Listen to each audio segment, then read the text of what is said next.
pursuing that justice through principle, not power or personal preference.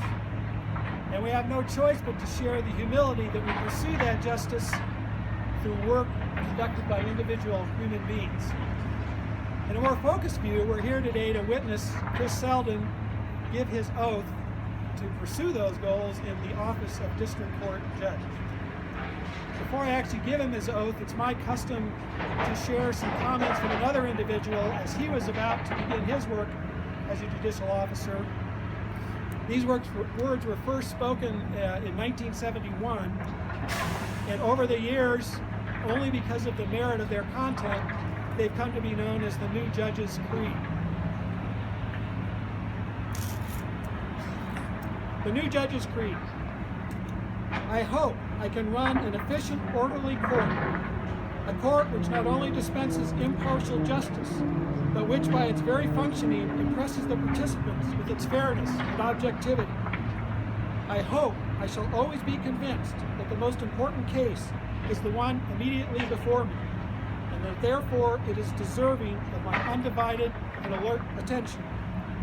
I hope I am never too tired, too lazy, or too confident of my own knowledge of the law to bother looking it up. I hope I can curb my wit and sarcasm in court, remembering that a judge's words have great potential for healing and hurting. I hope that I shall never forget my first day in court when I had before me a brand new lawyer going through the agonies of his first day. I know it is too much to hope that my decisions are never reversed. So when they are, I hope I can remember that, after all, those fellows up there have to earn a living too. And they might possibly just be wiser than I.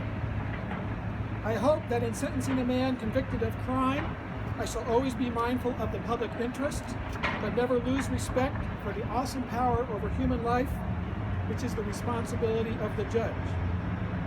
I hope I shall have the strength to make the hard decisions and the composure to stick to them. I hope that I shall never be so certain of my own rectitude and impartiality that I cease to search within myself for possible bias or prejudgment. I pray that when my judicial days are over, whether tomorrow morning or 30 years from now, it can be said of my service that it was sound and true, that it was a credit to the judicial system of the United States, and that in some small but measurable way, I was able to contribute to the continuing betterment of human life and justice. I hope Chris will pursue his career in this fashion. Chris, this oath that you're about to take takes only a moment to give it, but it's a moment that will endure because this is your opportunity to promise out loud, in public, that you will accept the responsibilities of District Court Judge and perform them to the best of your ability, starting right now and continuing day after day after day, as long as you hold the office. Are you ready to do that? I am.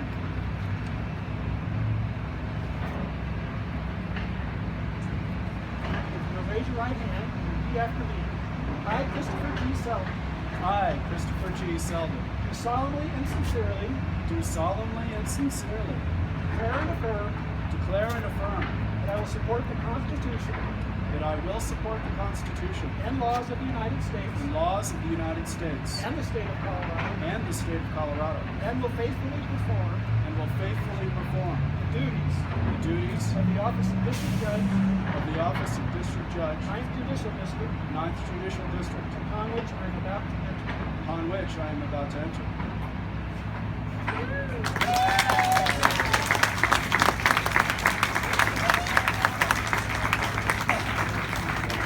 It is also a custom for a person of significance to us to assist now Judge Seldin with putting his robe on for the first time. And to help us with that is our newest Judge Emeritus, Gail Nichols.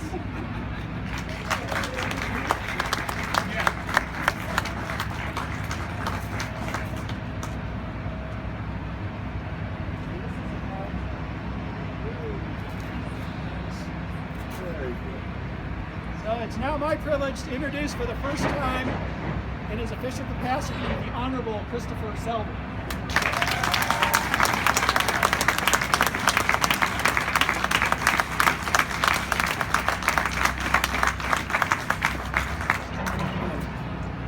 first of all, thank you to everyone who's come.